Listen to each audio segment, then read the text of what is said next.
Isaac prayed hard to God for his wife because she was barren. And God answered his prayer, and Rebekah became pregnant. But the children tumbled and kicked inside her so much that she said, if this is the way it's going to be, why go on living? She went to God to find out what was going on. And God told her, 2 nations are in your womb, 2 people butting inside heads while still in your body. 1 people will overpower the other, and the older will serve the younger. When her time to give birth came, sure enough, there were twins in her womb. The first came out reddish, as if snugly wrapped in a hairy blanket.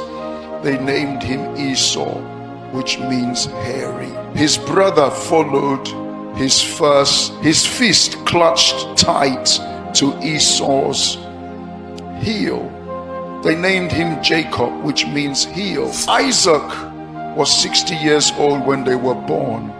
The boys grew up. Esau became an expert hunter, an outdoors man. Jacob was a quiet man, preferring life indoors among the tents. One day Jacob was cooking a stew.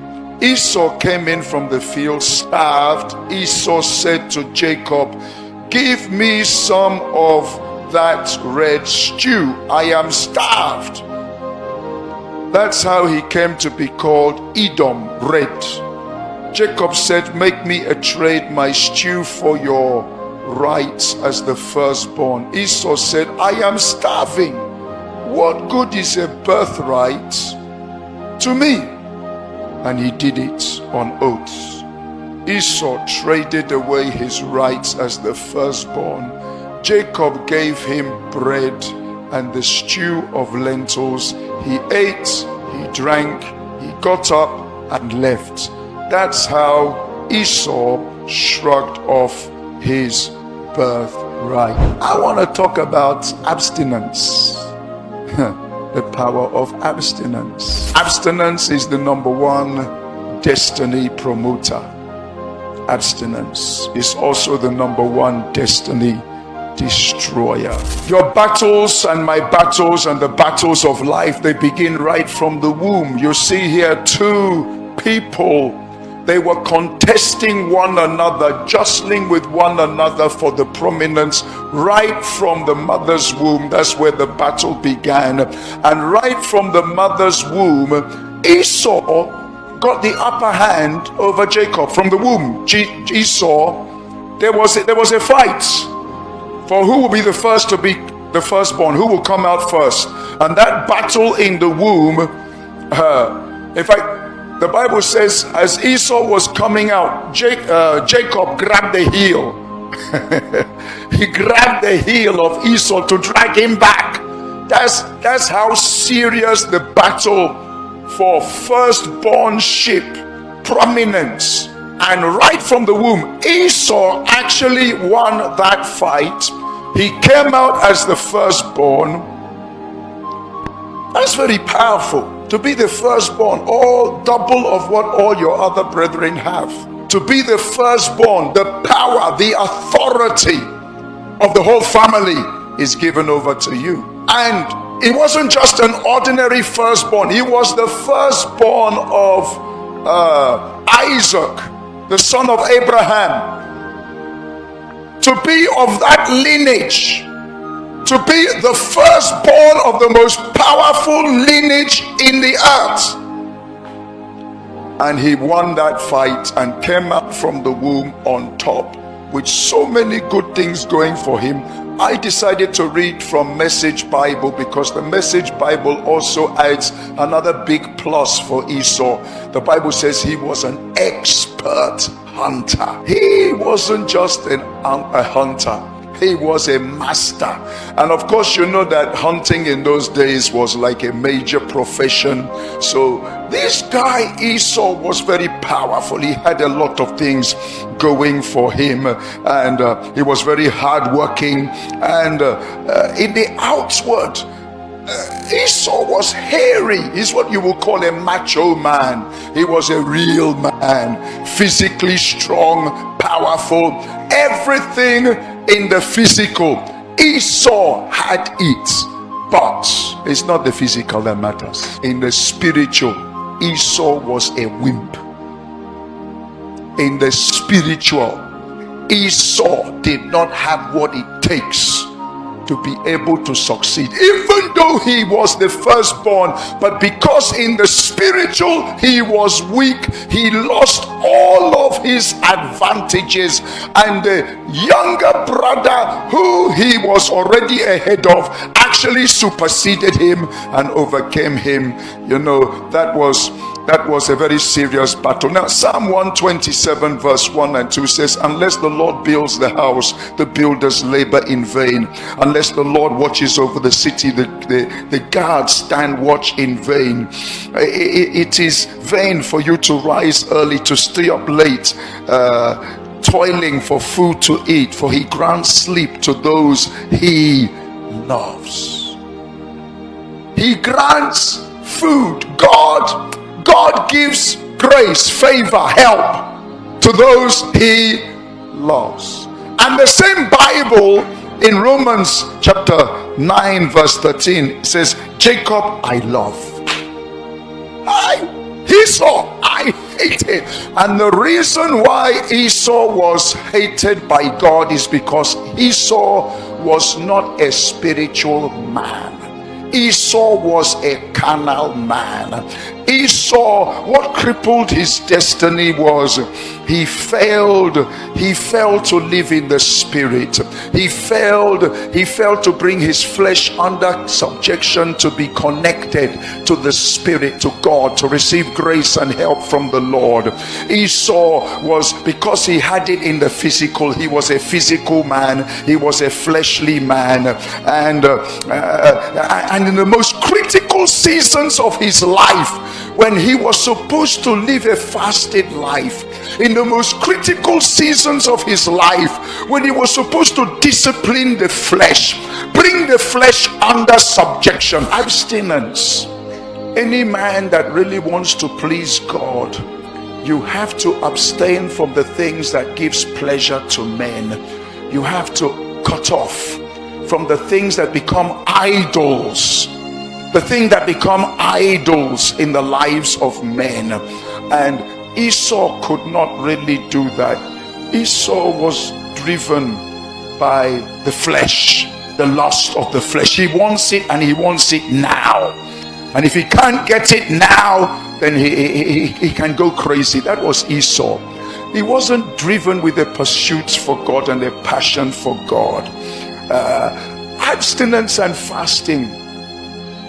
Real fasting and real prayer, as I say, is not just merely going without food. Real fasting and prayer, yes, it's going without food and a lot of other things, but it's more than that. It is giving yourself unto God.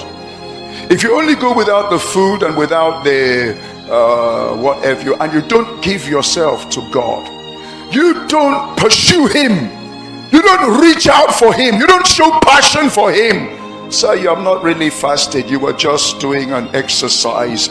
And real fasting is denial, and is temperance, and is consecration, and is dedication unto God.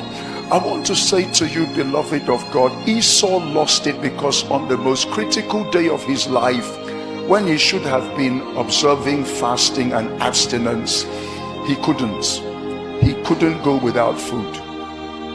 He had to eat food. And look at him. He said, I'm starving. I'm starving. Do you know what it means to be starving and hungry? Hungry is different from starving. Hungry means that maybe you have not eaten from morning to the evening. You ate maybe even in the morning, or you ate yesterday. Starving means you have gone at least 14 days without food. That's when the body starts to shut down. That's when starvation sets in. You can't say you are starving when you've only gone 1 or 2 meals. Brother, you are not dying of anything. But Esau is such a carnal man that everything he wants in the flesh, he wants it now. He needs immediate gratification. Sir, if you are here and you need to eat every day and you need to eat 3 times a day, I want to assure you, you will never fulfill your purpose, your birthright, your original intent under God can never be fulfilled when you are a flesh-driven man, a carnal man, a man who is always eating and eating and eating and eating and eating and eating. Yes, Esau was powerful in the physical, but in the spiritual, he was a very weak man. He lacked the ability to consecrate and to give himself spiritually connected to God. And he doesn't like spiritual exercises. He has no time for the Lord. In Hebrews chapter 12 verse 16, New Living Testament translation says, make sure there is no one that is immoral or godless like Esau. King James Version says profane like Esau. That's another 2 things about Esau. Esau, the Bible said he was immoral. Sexually, he was immoral. Because anybody who always feeds the appetites of the stomach, every other appetite will become alive. The lust of the flesh will be very strong. And before you know it, you'll be swimming in the ocean of iniquity and immorality. We are living in a generation where everything now is going to come at you at a very fast rate. And if you do not learn to bring the flesh under subjection, if you do not learn to live by the Spirit, if you do not discipline and live a disciplined life, the lusts and the cries of the flesh and the world system will pull you in, swallow you up, and spit you out. Esau, apart from sexual immorality, I hope you know that Esau married 3 wives. He married 3. And when you study a little bit about the wives of Esau, you discover that all of them, they were into harlotry, they were into prostitution, they were into adultery, they were into idolatry. You won't get that in the Bible. You get that from outside, what we call extra biblical Bible studies. So the wives of Esau were like him. They were all people of the flesh, birds of the same feather that flock together.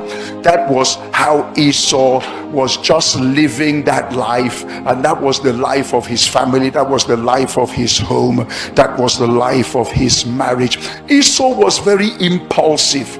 He lives by impulse. Now, immediate, instantaneous gratification. You see a lot of people taking loans on credits. When you are the kind of person you always go around borrowing people money, taking loan, taking credit, you are an Esau. You are selling out your tomorrow today.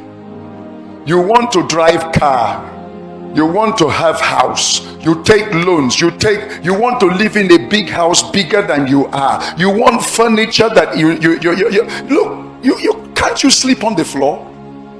I slept on the floor for many years. I have learned to come down. I have never taken a loan. I've never borrowed from any human being on planet Earth, and I will never do that. Rather than that, I will go without food. I will go without clothes. I will go without whatever I can do without. But there are certain people, they cannot.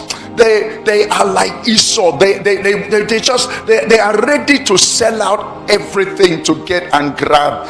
Jacob was not like Esau. Jacob was spiritually inclined. Jacob was a young man who stays in the tents. A tent is the connotation of a place of worship and a place of meditation. The tent is what the Old Testament tabernacle, where God used to come down and visit Israel, was a tent. The tent, God said to Moses to prepare a place called the tent of meeting, where God used to come down, and anybody who wants to go and meet with God, they go to the tent of meeting. A tent throughout the Old Testament is a connotation of a place of meditation, worship, meeting with God. And Jacob was a child of the tent. Jacob was a spiritual person. That's why you see throughout the Bible Jacob building altars, Jacob having angelic visitations, Jacob wrestling all night with God, Jacob having visions and dreams. Esau doesn't have any of those things. Esau was not that kind of a person. These were two people, the same womb, but they are completely different. Now, when you fail to live a fasted life, when you fail to bring your flesh under subjection, when you fail to live a disciplined life, you're going to make a lot of wrong decisions. And we are in the season now where everything is shaking, and people, they just some people are running out from Nigeria because Nigeria is shaking. They are running here anywhere they can get visa. Have you prayed? Have you waited? Have you heard from God? When you are not spiritually inclined, you will end up joking and playing over the most critical things of your life.